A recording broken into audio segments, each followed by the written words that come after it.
Ya keçməzdən əvvəl kanala abunə olmağı və videonu bəyənməyi unutmayın. Gələn il Azərbaycanda 1 milyon 100 min vətəndaşın pensiyalarında artımlar olacaq.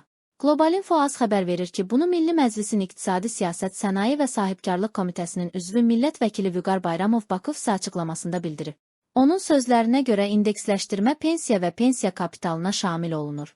Əmək pensiyaları haqqında qanuna əsasən əmək pensiyaları hər ilin əvvəlində əvvəlki ildə orta aylıq əmək haqqındakı artım faizinə uyğun olaraq indeksləşdirilir.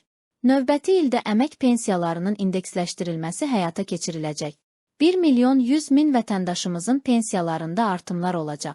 Buna görə təbii ki, növbəti il üçün orta pensiya məbləğinin artması nəzərdə tutulub.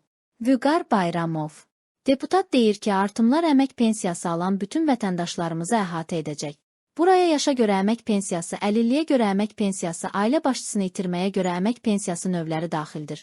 O, həmçinin qeyd edib ki, artım təqribən 9% civarında tənzimlənə bilər. Hələlik konkret rəqəm söyləmək çətindir.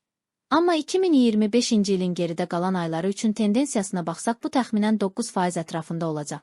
Sözsüz ilin sonunda konkret rəqəm bilinəcək. Pensiya kapitalı da indeksləşdiriləcək. Pensiya kapitalı 2025-ci ildə inflyasiya səviyyəsinə uyğun olaraq indeksləşdirilib. Pensiya kapitalı olan vətəndaşlarımızın kapitalı indeksləşdirilərək artırılıb. Mərkəzi Bank 6% inflyasiya proqnozlaşdırıb. Əgər o proqnoza uyğun qiymətləndirsək, deyə bilərik ki, pensiya kapitalı 6% indeksləşdirilib artırıla bilər.